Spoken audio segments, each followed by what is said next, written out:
competition because we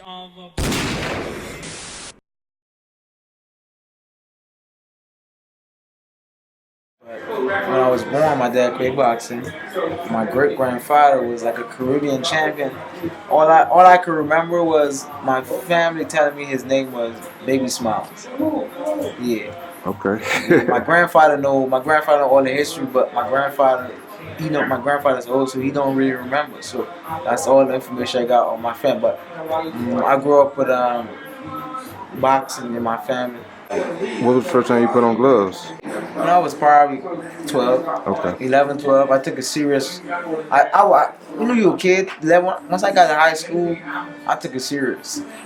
Actually, this guy used to drive around at school, right? And I used to box at home, so I already had know how to fight. Okay. So one of these two dudes that was in my classroom was like, man, they go to this boxing event every evening after school. I'm like, what? What, like a class? Huh? Like a class? Yeah, Okay. he used to come to school driving a white car. Okay. And he used to teach class. This is become his family to do that. So one day he just like, they just like, man, come, man. So I say I'm gonna go, man. I was like 11, 12, and they was doing some technique and hitting. And I was like, oh yeah, I like this, man. But I used to do it. I was like, I already like this. So the next week he used to come Tuesdays, Thursdays. But I could have go to the stadium. That's where the real class is. Okay. So that's how you get the young kids to want to join boxing. So what I did was, the next week I went with the dudes and they had sparring. Okay. For headgear on glove. Oh shit, so got said, real, right? So them dudes was doing that class for a year before I found out about it. Oh, so shit. they was, so I was they, like, they knew what was shocked. going on. Yeah. And I whooped them dudes, man. For real? And the dude was like, man, you could fight. Was you whooping niggas like out in the street? Was you like? Nah, yeah, we used to like, not like street fight like that, but we used to have slap like, boxing. My cousin used to be like, box, and he used to have a timer. Okay. No, not like fight. Niggas was trying to box for real. My man was like, yeah, boy, you was bad. Cause the same two dudes, I would never forget them days, man. Them dudes, man. I remember his name. One name was Crazy, and the other one was Jerson. Jerson? I can't remember his other one name. He was a little thick, fat dude. They was your age? 18? Yeah, we was all in the same class. Okay. Like, yeah, that's what we did. Like, the coach was like, yeah, you can fight. I was like, I mean, you fight at home, you know what I'm saying? So he was like, man, you should come by the stadium. So I went by the stadium. Oh, you stepping it up now. And then when I got there, them dudes was more advanced. So I hang with them, but it was like, oh, this dude go fight. So everybody was here, and I was down here. So as time go on, I'm starting to get here. So I ended up being on the youth little team. And then we ended up going to St. Martin to fight. This was my first. Well, before that, they had school boats where they had schools, kids that's in schools, and you fight each other. Like football and basketball? Yeah, like how you got school kids, like in boxing, you got this school versus this school, and you get a tournament. So they called it school boys. So they had school boys, and I won that whole joint. Okay. I won it. And after I won that, then I went to the youth team, and the youth team, my first trip, like flying on a plane going with Caribbean team, Olympic team, away and doing something. Going away, we went to St. Martin, and I was supposed to have my first flight, but the St. Martin trip was a downfall. What happened was the people that was organizing it, they had a problem, so we was kind of stranded on the island, and the government had to send us money because they, it was bad. That was my first bad experience fighting. Like, because they had to put us in a 5-star hotel because it was like 20 of us. Oh yeah. Staff, managers, all that. After that, we got to we had Caribbean. My second one, I went to Caribbean Championship, and I won that joint. And I had probably, at that time, I probably had like 10 fights, and I won that. I fought a guy from Trinidad, Guyana, and I won the gold. Came home with the gold. Damn. I was going to school. You like, I can do this shit. Yeah, I went to school, and the principal called me up and had me speak there and have my little gold medal. Celebrity now, right? I was like, yeah, you that boxing in school. All the girls like, oh, yeah, right. You that nigga. Yeah, so I took it serious, man. And did. As 2010, me and my man Floyd, they call it Commonwealth Games, and we all link up in like Azure. It's Commonwealth Games. It's all the countries the England conquered. Okay. So all of my, like Olympics. Oh, okay. So all we compete. Then I saw Floyd. I'm from Barbados, Bahamas, Trinidad. So we all linked. Okay. And after that, we kept in contact. And then like 2011, we met in Panama again. Like, yeah, what's up? Okay. Good vibes and everything, right? He's like, man, you should come to America. Because I won a silver that time. He's like, man, you can fight, man. He said, come over. Did you know what he was doing and everything? Yeah, he was in Bahamas limiting him. I had Barbados. I had a different coach. Right. So he was like, man, when you done, man, you need to come over. So basically, CobiaBreedy, he does this like fight time. He do it like every day. Every day, regular, twice, 3 times a week, strength training. But with strength training comes mental. Plus, he has Carl to push him, and he got me with technical training over here. Start fences, fence.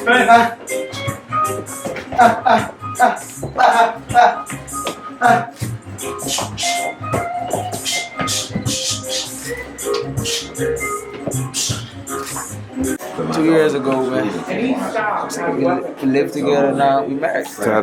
When y'all get married? I got married April of last year. So it's almost a year. It's about to be a year. Okay, congratulations, bro. My anniversary comes up. So I've been grinding, and I'm happy that she understands me and she let me do my boxing. That's what's important, yeah. Right now, and she's not bothering me. Right. And in my last 2 fights that I had, I fought this guy 30-10, then I fought a guy 9-0. And all the fights I have right now, every fight been a fight. A fight. Okay. And I overcame that and I did my thing. And March 24th, I'm gonna do the same thing. You know what I mean? I'm a humble dude. I'm grinding, and I might not talk too much. You know what I mean? But my hands gonna do my thing in the ring March 24th. And I'm mad right now. You know what I'm saying? Because I see my wife, I see my puppy. I'm been grinding, keeping my weight on. I'm a disciplined dude, man. Right. And that's because of the military, man. Discipline. I don't know nobody disciplined like me. Nobody. I don't care. It's about to pay off too. Yeah, I'm disciplined. My weight is on point. I made weight last night. Okay. I'm chilling. All right. You just waiting for the fight. Yeah, I'm waiting to see the scale. Once I see that scale, and I did this, and I looked at him, and he looked at me, and we shake hands. If he want to shake hands, you know what I mean? I ain't care. What you know about him? What I know about him? Yeah. I know we about to fight. It's about to get his ass whooped right. We about to fight. We about to fight. That's all I know. So, that's what's up. March 24th, we gonna make it happen.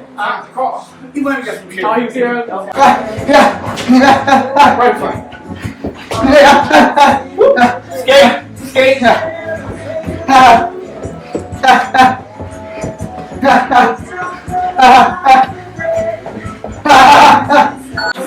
I always knew that I had to leave home to be a better man, to make it. Because I was in the military. That's why people call me soldier. I was in the military for 3 years. And I only signed up for 3 years because I wanted to do something in boxing. Okay. I wanted to you knew that already? Yeah. Okay. And I seen a lot of talented dudes back home. Careers got wasted. They didn't go nowhere else. They didn't make better of it. Mm-hmm. So I seen all that, and all that kept me. And before, when I joined the military, I was like, I had a backup plan. Like, if this don't work out, I'm just staying there full time. I'll be good. But definitely, as time go on, I started to get better. Me and Floyd get in contact. I made my mind up. When the dude took me in the office, was like, "Do you want to resign? I was like, "Man, I want to go." So I took it, packed my bags. I just came over here. Yeah. I left the Army 2013 around April. I can't remember the exact date. In April, then I came straight over here. You got what for just packed my bag 2 weeks after I left the Army. I'm over here. So I ain't been home now. I've been right here. Damn. So that damn, we been here, we training. You know what I mean? You know, it take time for me to adjust to the American way. Yeah, this definitely, and that. definitely. Then after that, we stopped training. He stopped teaching me techniques, stopped helping me, building me, meet people, and networking stuff. But I didn't turn pro until a couple of times because he wanted me to train more and stuff. So we went to Commonwealth Games for the last. I was 21, and we went straight to Commonwealth Games in Scotland, 2014. Okay. And me and him trained for we've been training for a year for that time, and that time came, and then after that we went to our Scotland, and then we fought. And we made it all the way to the medalling round. Okay. So I was in the point of the Barbados athlete by the medal, and it didn't go as well as we wanted to. So after that, we came back over here and I turned pro. I had my first pro fight at Rose Cross Raceway, October 24th. That's 2 days after my birthday. Okay. So since then, we've been here, and I'm 12-0 with my 13th win. Yeah. We on course. That's what's up. That's all we doing. Do it for the DMV because I'm a part of this DMV area now. That's what's up, bro. I appreciate US, that. Yeah. Caribbean people, everybody.